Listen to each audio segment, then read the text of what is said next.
इस घटना को सुनने के बाद शायद आपका शादी जैसे पवित्र रिश्ते से भरोसा उठ जाएगा। दरअसल जो प्रज्ञा सिंह थी, जो ट्रेन से गायब हो गई थी, केदारनाथ से गाजियाबाद जा रही थी और बीच में ही गायब ओनली बिकॉज ऑफ कि मनीष की आंख लग गई थी और रात में ही भैया इन्होंने खेला रच दिया। तो जो प्रज्ञा सिंह ट्रेन से आधी रात को भाग के गई थी, वो दरअसल 6 दिन बाद बिहार के बेगूसराय में पाई जाती हैं। और जब पुलिस ने पूछताछ करी तो भैया प्रज्ञा सिंह के जवाब सुनोगे ना तो आप सच में हैरान हो जाओगे। दरअसल प्रज्ञा ने पुलिस को बताया कि जब मैं केदारनाथ से लौट रही थी अपने पति के साथ, तो ट्रेन में मेरा इस कदर उनसे झगड़ा हो गया कि मैंने उसी वक्त ठान ली थी कि अब तो अपने पति को सबक सिखा के मानूंगी। और यही रीजन था, मैं रात को भैया एक अनजान स्टेशन पे उतर जाती हूँ और सामने जो ट्रेन थी उस ट्रेन में बैठकर बिहार के बेगूसराय में पहुंच जाती हूँ। और जब प्रज्ञा सिंह बिहार के बेगूसराय स्टेशन में पहुंचती है तो उनको पता चलता है कि भैया उन्होंने बहुत बड़ा रायता फैला दिया है जिसको समेटा नहीं जा सकता। और इन्होंने ये भी बताया कि मैं छोटा सा शौक देना चाहती थी अपने पति को ताकि इसकी जो हरकतें लड़ाई करने वाली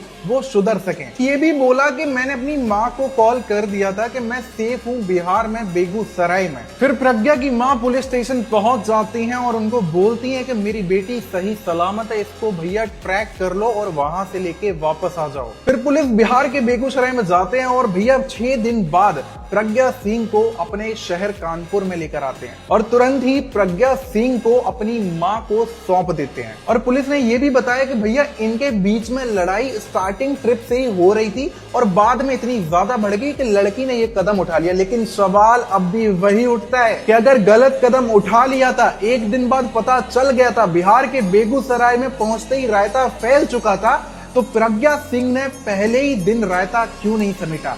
क्यों बिहार के बेगूसराय में 6 दिन प्रज्ञा सिंह काट कर आई, वो भी अकेले? सवालों का रहस्य तो बहुत बड़ा है और सवाल पूछे भी जाने चाहिए, क्योंकि एक अबला नारी दूसरे शहर में पहले ही दिन पता लगा लेती है कि मेरे से गलती होगी, तब भी वो 6 दिन क्यों रुकती है उस शहर में? इस बात का जवाब तो प्रज्ञा सिंह और मनीष और उनके परिवार वाले ही दे सकते हैं। खैर, अब आप लोगों की क्या राय भैया इनके केस में कि ये 6 दिन क्यों रुक के आई? कमेंट करके मुझे जरूर बताना। लेकिन उससे पहले मुझे फॉलो कर लेना, क्योंकि हर पल की लेटेस्ट अपडेट और लेटेस्ट जो केस होते हैं मैं आपको सुनाता रहता हूँ।